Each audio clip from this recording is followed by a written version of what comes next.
Hi friends, welcome back to Karuna's cooking channel. ఈరోజు simple and healthy recipe తయారు చేసుకుందాము. Methi paratha lunch బాక్స్లోకి బాగుంటుంది, ఇంకా డిన్నర్లోకి కూడా చాలా బాగుంటుంది.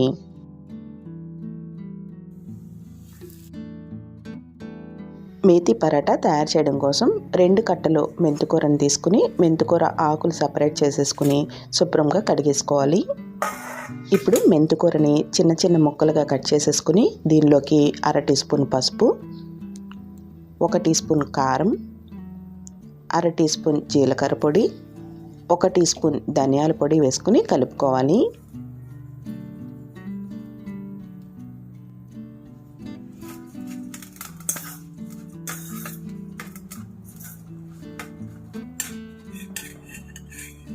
ఇంకా రుచికి సరిపడా ఉప్పు కూడా వేసుకుని ఒకసారి కలిపేసుకుని పక్కన ఉంచుకుని పిండిని రెడీ చేసుకుందాము. ఇప్పుడు ఒక పళ్ళెంలోకి 2 కప్పులు గోధుమ పిండి, 1/2 కప్పు శనగపిండి వేసుకోవాలి. జర్నీస్ కోసం తయారు చేసుకుంటున్నట్టయితే, నిల్వ ఉండాలి అనుకున్నట్టయితే శనగపిండి వేయొద్దండి. ఇప్పుడు దీనిలోకి 1 టీ స్పూన్ వరకు నలిపిన వాము వేసుకోవాలి. ఇప్పుడు ఇవన్నీ కూడా ఒకసారి కలిపేసుకుని మెంతికూరను కూడా వేసుకుని కొంచెం కొంచెంగా నీళ్లు వేసుకుంటూ మొత్తం చపాతీ ముద్దలాగా కలుపుకోవాలి. మరీ గట్టిగా కాకుండా ఈ విధంగా కలుపుకోవాలి. ఇప్పుడు దీనిపైన 1 టేబుల్ స్పూన్ వరకు నూనెని స్ప్రెడ్ చేసుకుని మూత పెట్టుకుని ఒక అరగంట సేపు నాననివ్వాలి.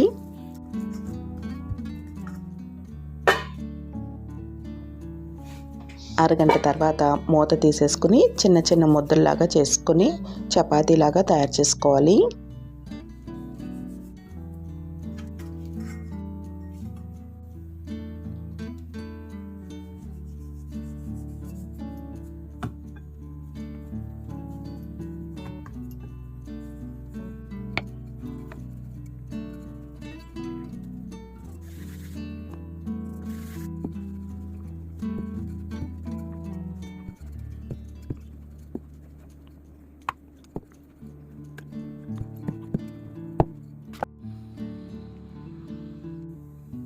ఇప్పుడు పెనం పైన నూనెను వేసుకుని కొంచెం వేడైన తర్వాత పరాటాను వేసుకుని కాల్చుకోవాలి.